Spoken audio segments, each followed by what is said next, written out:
Research, entrepreneurship, innovation, support of academic and scientific elements, support to young and mid-career scientists and professionals, direct impact in the market, direct impact and promises for the market share on innovation and entrepreneurship.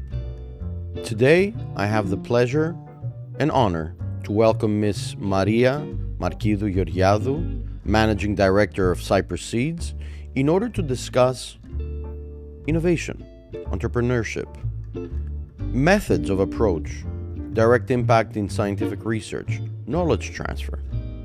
My name is Dr. Marios Eftimiopoulos. I'm the CEO and co-founder of Strategy International, and this is Prime Analysis.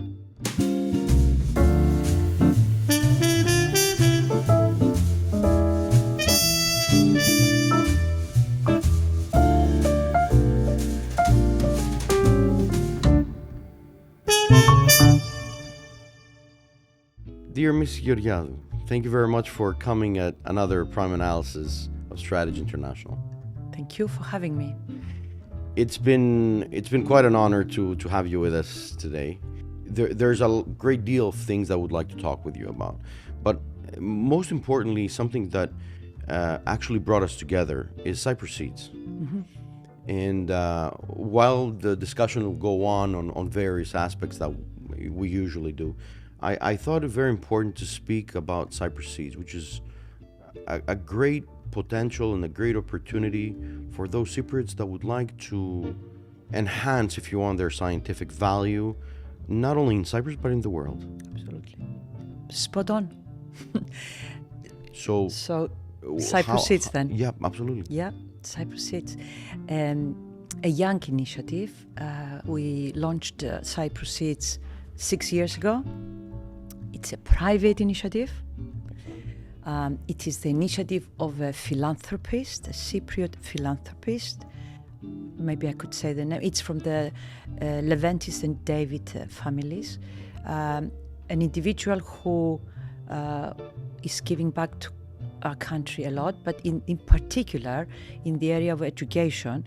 He observed how this little island of ours has so much talent and in many different areas, but yet that scientific talent in the universities and centers of excellence of Cyprus is hiding in the laboratories and not intending to go out to the market and address world problems in areas like health, environment, climate change, name it, any sector of the economy that deserves attention.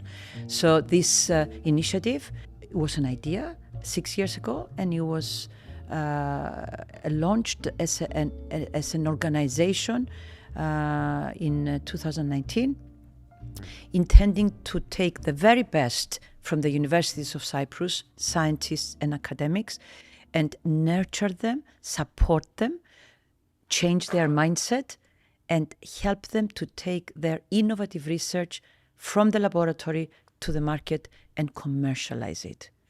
And it is an absolute honor, actually, again, because you spoke about three main elements that are dear concern to us as scientists, as professors, but also as people of the community, because the people-to-people and the research efficiency and element very much depends on the success story that can be provided through seeds, through support of research, because one of the main elements is to pioneer, to innovate.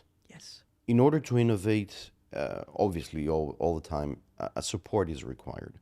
And through philanthropy and through foundational support, innovation can take place. Of course. When we speak about research and development, for example, when we speak, as you said correctly, for environment and so on, what do we do in terms of knowledge capacity, knowledge building, the efficiency in making or ensuring that scientific outputs continue?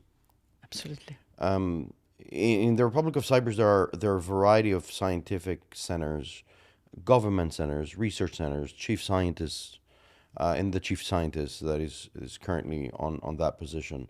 And they're supporting but the private sector as well. And you put a spot on. The private sector is required. Yeah.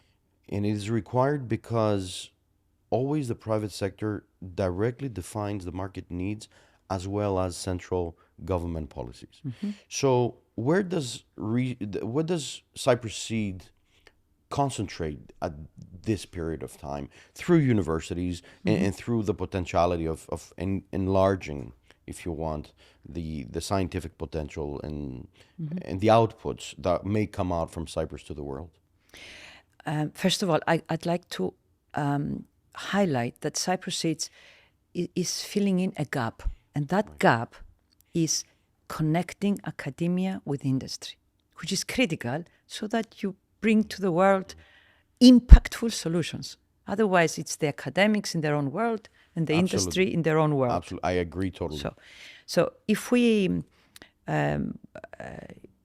believe that this is a real gap, and it is in Cyprus, if I may say, Cyprus Seeds is aiming to narrow that gap. How do we do it? Well, it's our 6th year of operation, and we have launched and operated 3 cycles of a program, which is 18 months duration. And the program offers a bit of grants, but focuses on mentoring, entrepreneurial training, and connecting the very best we select in each cycle with potential customers to test their hypothesis and with potential investors, because you need investors' funding to remain alive if you dare be an entrepreneur from the academia. So, as I said, we have already run and operated 3 18-month cycles.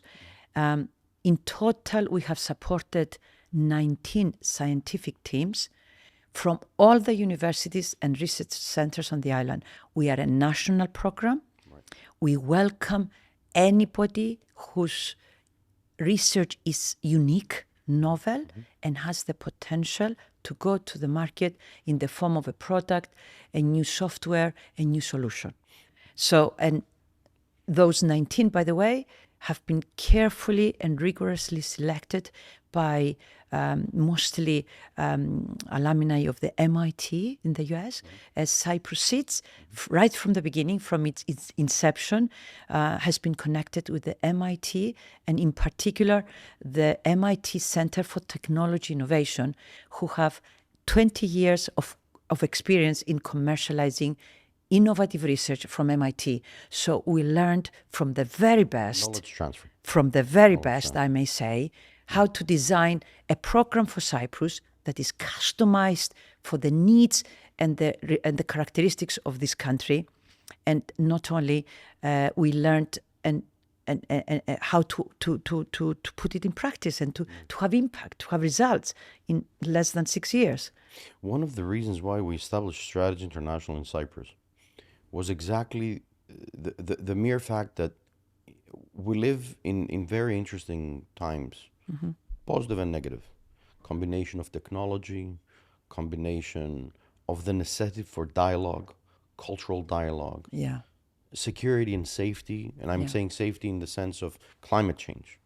The north goes south, the south goes further south, and so on and so forth. There's lack of water in certain instances. There's wars have created famine and humanitarian questions. Migration also. Illegal or legal doesn't matter. Migration is migration at this point, especially because it takes place because of these changing strategic landscapes. So we thought that dialogue is very much important, and I'm glad to hear that there is knowledge transfer. This is very important.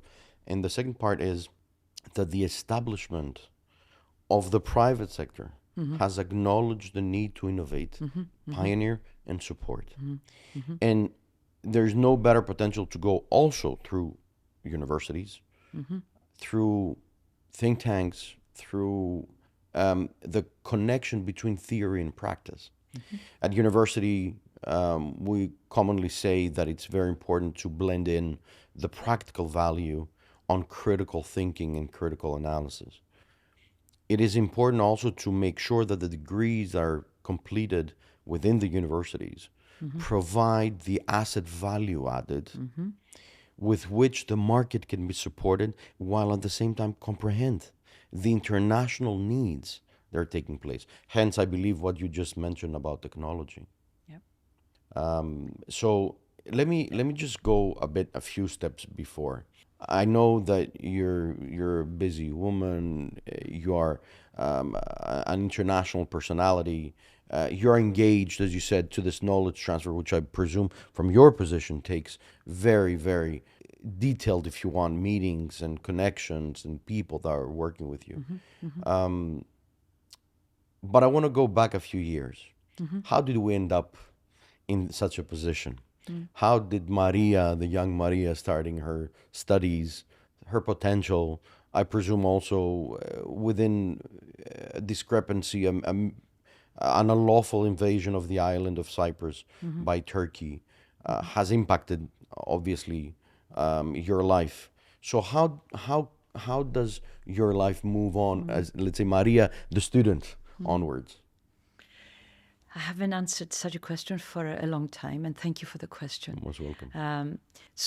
Maria, I am a refugee. I was 11 when the invasion took place, and I come from a family of 5 children. And I think I'm very lucky because my father is passionate about education. So all 5 children, because we lost everything, we really worked hard from young age to make sure we are educated. So I went to the US to do my first degree because I got a scholarship. Otherwise, I wouldn't have been able to do so. Right. So I got a Fulbright scholarship, and I went to a small private college, Trinity College in Hartford, Connecticut, and I studied economics. And I loved the U.S. It was the good times of the U.S. And I thought that liberal arts education was amazing, and I made friends. I traveled throughout the country. I opened my horizons, and I wanted to continue. So I applied I remember, to Harvard Kennedy School to continue my studies. But even though I got in, I had no money to pursue the master's degree in public policy. And so I needed to return home anyway, because that scholarship had that requirement that should 2 years. Yeah. 2 years after completion. 2 years after I should return home and give back to the country things I learned in the US. But I was extremely keen to continue my education.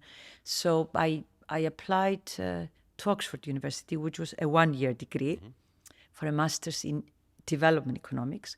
And I also applied for funding for scholarships, and I got one. Right.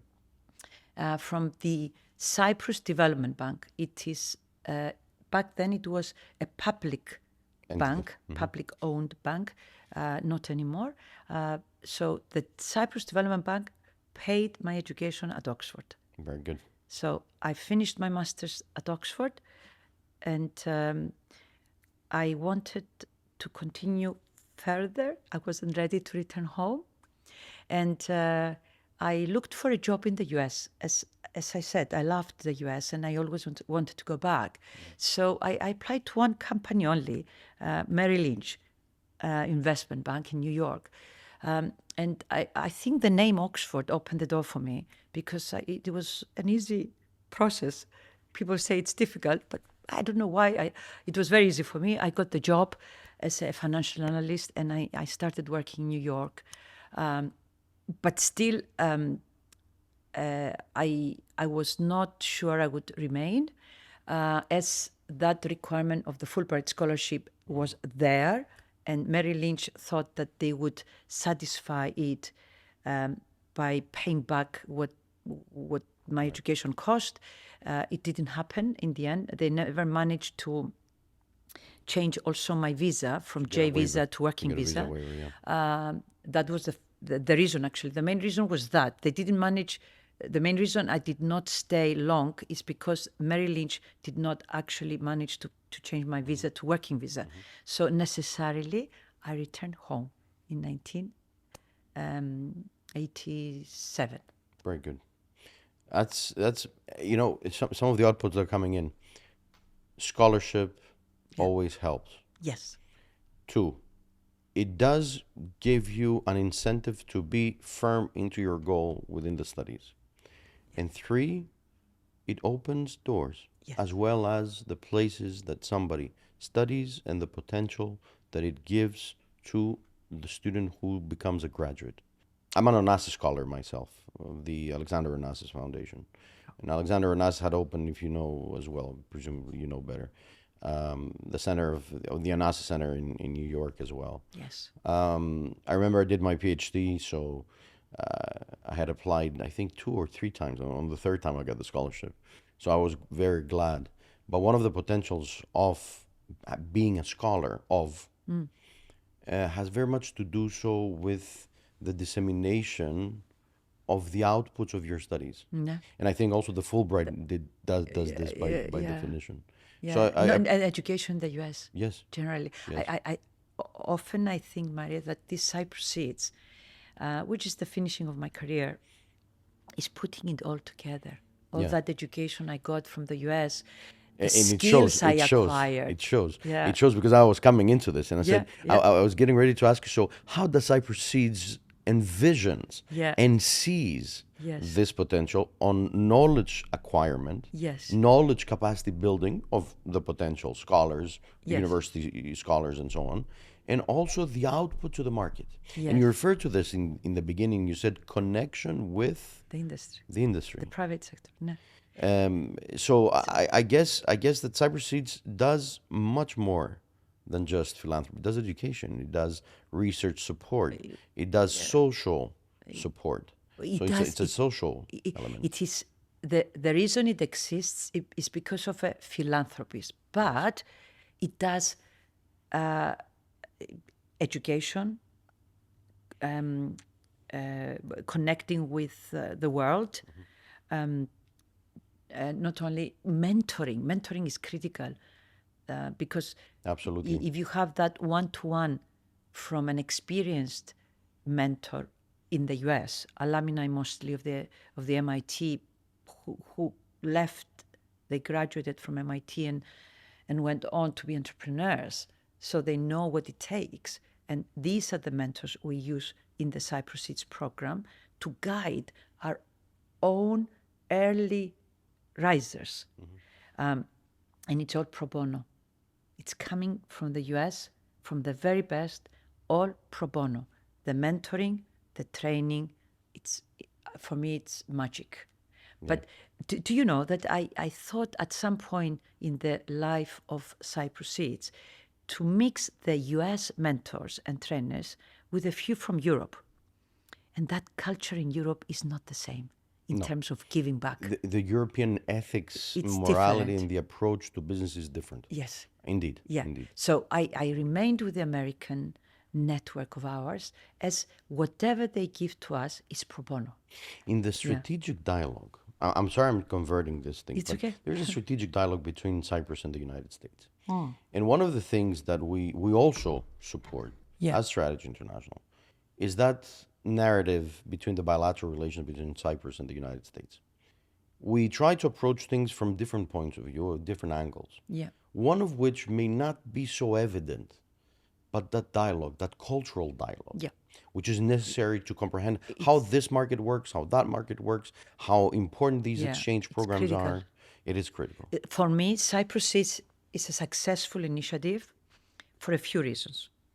But one that stands out, and in my opinion, it's the uniqueness of Cyprus Seeds, it's that dialogue that we, the Cyprus Seeds people, have with the Greeks of the diaspora in the US and not only. What do I mean by that? We have always tried to connect with the very successful entrepreneurs of Greek and Cypriot origin, mostly in Boston, because we started with that relationship with MIT, and also because our first promoters of Cyprus Seeds, the promoter, Mr. George David, and others who are members of this initiative called the Hellenic Initiative, Ελληνική Πρωτοβουλία. They are based in the US, the members of Hellenic Initiative, and it's primarily those Greeks who did very well because And they it worked stood out. hard. The Hellenic Initiative stood out quite fast. Stood out very fast. It was established in 2012 with the primary objective to support entrepreneurship in Greece and Cyprus, and also support crisis relief in Greece in 2013. We are connected with these people and this organization since the beginning of Cyprus Seeds.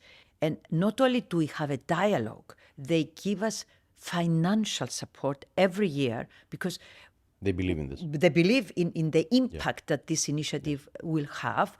And even though usually donors would support an initiative, a project, 1 year, 2 years, 3 years max, well, it's in their 6th year. And why do they continue? Because they see value to what we do.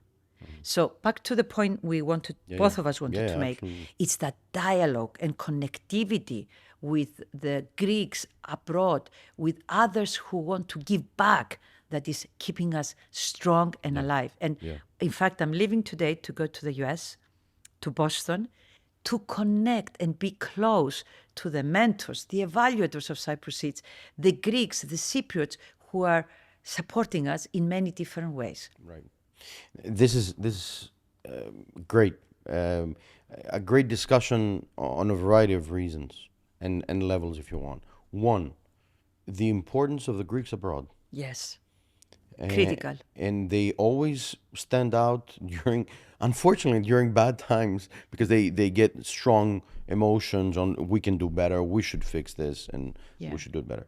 Number two, I have a small comment to make with regards both to Greece and Cyprus. I think considering the entrepreneurship and the innovation requirements, we need 3 things. Number one, we need a ministry of entrepreneurship and innovation, which actually means the connection. We do have. In Greece, we don't. In Greece? In Greece, we don't. In Cyprus, we do. In Cyprus, there is also... No. I was coming to this. There is also the within the Ministry of Development, there is on innovation and entrepreneurship. But the most important element is that it should connect the private with the public sector. Absolutely. What I know, the law between private and public sector exists in Greece and Cyprus does not yet. But the law of it, but the practicality, the synchronization with the latest technological achievements and the mandate for a specific, if you want, region of approach with regard to research and development. I'm not going to call it R&D, research and development separately, because research and development creates innovation, makes you pioneer as a country, can create foreign policy, can identify the state as the state for the future. The dialogue between the United States and Cyprus necessitates that Cyprus has a global identity with regards to the successfulness and the offering to the national community and also to the international community arena. This is so true. And this is what we are striving for. Right. Success stories in the innovation exactly. from Cyprus to put us on the map. Exactly. So I guess my firm belief is, how can we all help and support, individually or collectively? How and what is the direct impact, and this is a question to you, to the actual market of Cyprus? Do they comprehend the importance? Does the market, which is volatile considering these wars and these elements changing around. Do we understand the importance of strong, in-depth, strategic value that research and development and innovation brings into? And also, how can we blend the current state of affairs within, I will call it, the Euro-Atlantic area? The Atlantic area is clear. You made it clear, abundantly clear. It's very direct, very to the point, very strategic. But you see, Europe has to also support this. They obviously, academics are supported by European funds and programs. We can name all of those, and we're talking about billions of euros. But I always talk about the dialogue which makes an impact, a direct impact towards science, health, education, robotics, technology, AI, outer space exploration, you name it. How can the public get involved? How can we all continue this dialogue? And how can we bring together the Greeks of abroad in a massive scale, in showing them the capacity building if only our markets are even more liberalized? It requires many different things to happen for having such impact, Maria. But the other point I want to make is that it doesn't happen overnight. Of course, it needs It won't happen overnight. strategic depth in this case. So it needs. Okay, from my 6 years of experience as managing director of Cyprus Seeds and being a very hands-on person, really very hands-on, and being there talking and discussing the needs of the market that may be addressed from the academic research that is happening on the island, I think it always takes two to tango. The government of Cyprus has started to do things which will help in the direction you have set. And I'm referring to the setting up of a Ministry of Research, Innovation and Digital Transformation that happened about 6 years ago. Exactly. And it has embraced all the initiatives of the government to support these areas. Then the position of the chief scientist, I think it's critical and it is going to help immensely. This was a very American style, I think. It's not, actually, it's from Israel. This position exists only in Israel and Cyprus. Dimitris Kouridis, right? Dimitris Kouridis, who is extremely active and very much going to the private sector to realize what their needs and challenges are. He's actually coming along with me to the US. And I give it as an example of how the public is concerned and caring. Yeah, absolutely. So Dimitris Kouridis, our chief scientist, is coming along to Boston for a number of reasons. Firstly, because one of the things we will do in Boston is we are organizing an event together with the Hellenic Innovation Network, the Greeks of the diaspora, which will bring together all the Greeks of the diaspora to listen to 5 Greek and Cypriot startups who wish to do fundraising for their innovation companies. So what a wonderful message the chief scientist is sending by being there. Yeah, of course. Strong support. Strong support. Institutional strong support. Right. And then he's going to tell the diaspora who doesn't know what's happening in Cyprus, what is happening in Cyprus, the progress that we have been making for the last 6 or 7 years. So it's that dialogue again. It's connectivity again. And going back to your question, how can the public and the private do more in order to have faster and bigger impact? Again, based on my personal experiences, we, Cyprus Seeds, are contributing a lot in connecting, like I said, the academia with industry. And what I have observed is that both of them are in their own worlds. But if we bring together these two worlds, they're very keen to get going and work together. So what one should be thinking is, how can we accelerate this? From our point of view, Cyprus Seeds, one way about it is from the get-going of each cycle, and by the way, we announced our fourth cycle, and we will begin our fourth program in January of next year, as now we received applications, 20 in total, from a number of universities, in fact, all of the universities, and most of the centers of excellence of the island. Those written applications we will send to the US to evaluators, and the applications that rank highly on the basis of their written would be selected, shortlisted. We will invite the teams of those shortlisted applications for interview.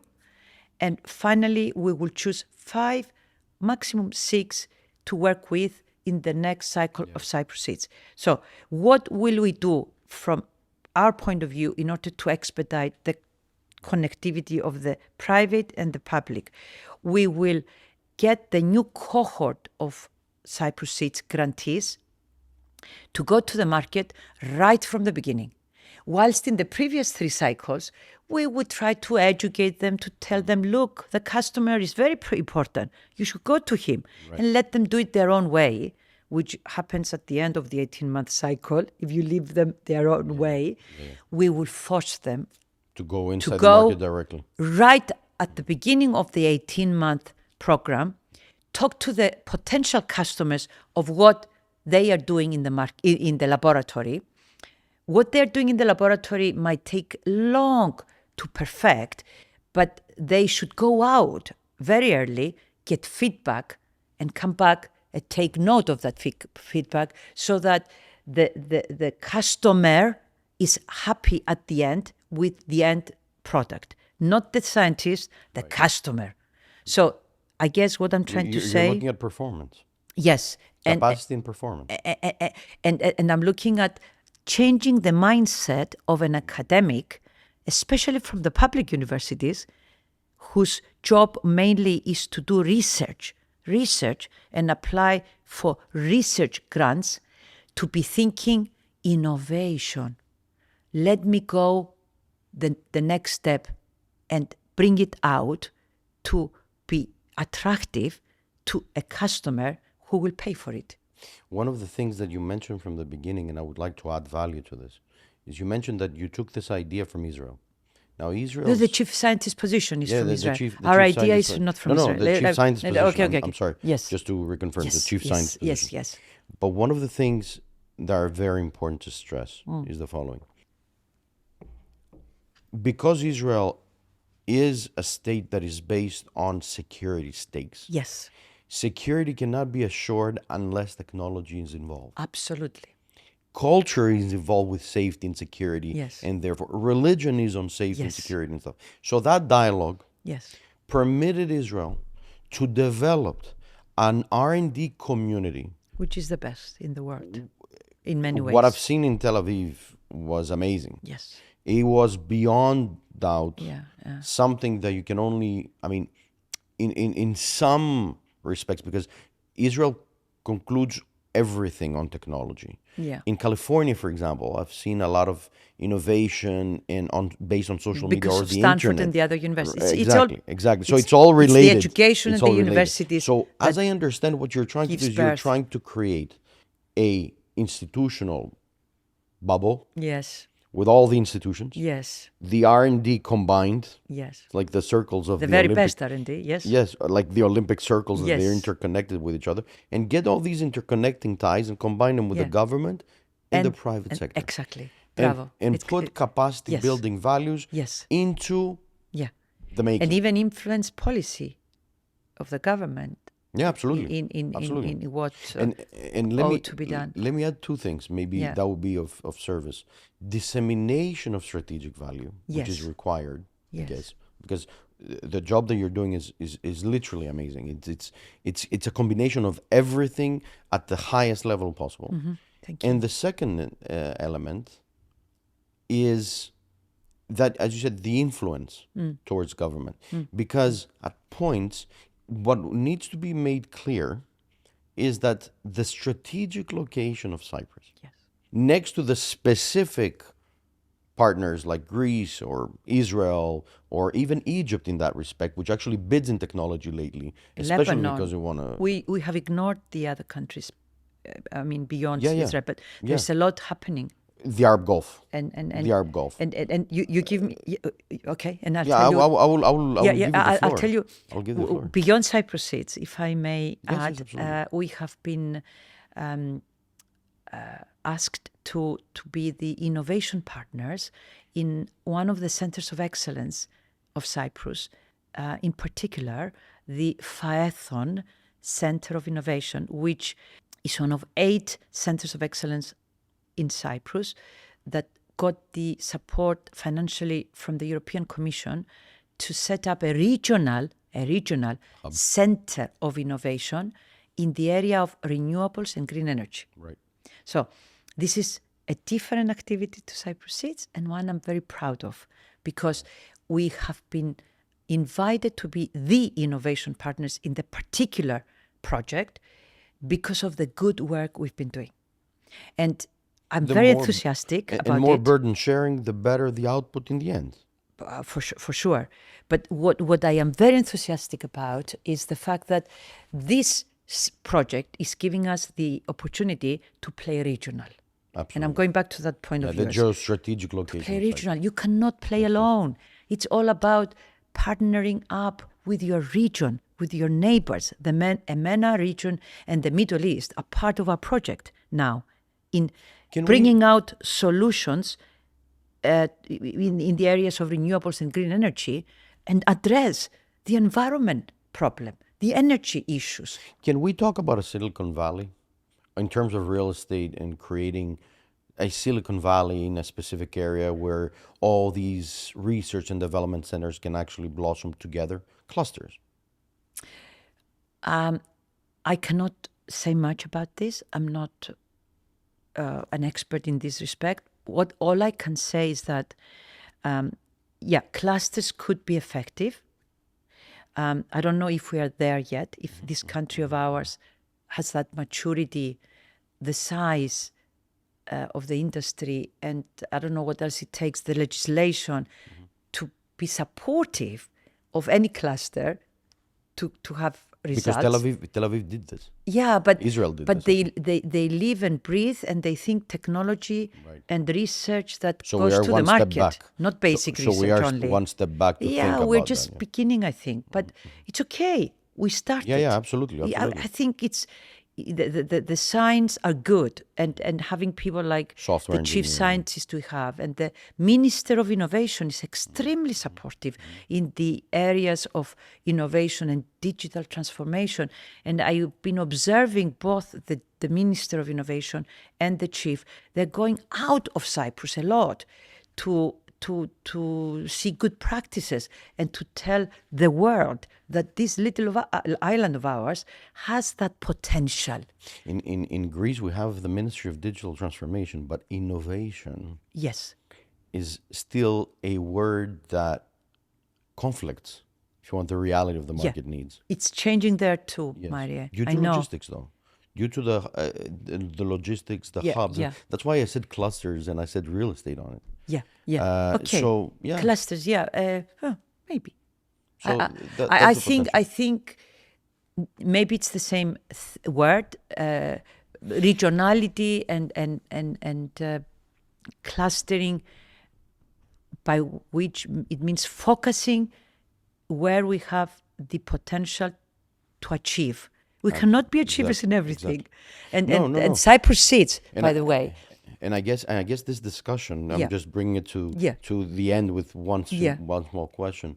I think the potentiality and the way that you have defined the elements, considering the need for choices. Yes. We need to Definitely. have choices Because of our for size the next generation and coming, because for of the many other current things. scientists, Yes. for the market needs. Yes. Because the actual market is Yeah. waiting to see what sort of services can be provided. Yeah. And if you say, I have the pioneer, I have the pioneer in good, and I have the people, and I have also the market needs, then the market blossoms by itself. So I guess the dissemination of this message today would be that, pioneer and innovate and continue to do that and support actions, research actions, scientific actions? I think for a country like Cyprus, it's not an option. It's a necessity. Building a knowledge economy and advancing in this direction will really make Cyprus, will brand Cyprus and put it on the map as one thing I have established from my, in total 10 years of involvement in the ecosystem in Cyprus. It is that there is talent on the ground. Absolutely. There is definitely talent on the ground. It's a matter of changing the culture a little bit and the mindset of that talent to be thinking globally, to be thinking out of their small world and looking to do what will have world impact, not small impact. Because we are an island. So even if we go abroad and are educated abroad, once we return, we remain a little bit insular in our thinking. And the environment encourages that in a way, because we are an island. Yes. So we have to push harder, I believe, our talented people to be going outside.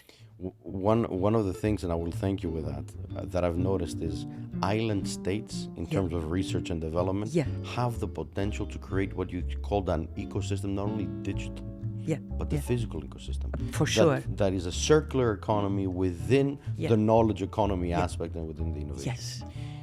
Dear Ms. Georgiadou, I would like to thank you very much for joining us today. It's been a pleasure and an honor. I would like to welcome you again at any given time at Prime Analysis, and to thank you very much, and to assure you that we're here also to support the way that we can, the way that we possibly can offer. Thank you very much. I want to thank you for the job you are doing, because this has been a very interesting discussion. Other interviews I had in the past were not so challenging, and you highlighted some critical success factors for a country and for the region, I would say. And thank you for having me. Thank you very much. Thank you. Thank you all for watching another episode of Prime Analysis here at Strategy International. Please like, share, subscribe, and follow into our social media and YouTube channel. My name is Dr. Marios Eftimiopoulos, and I'm the CEO and co-founder of Strategy International. And remember, impact makes a difference.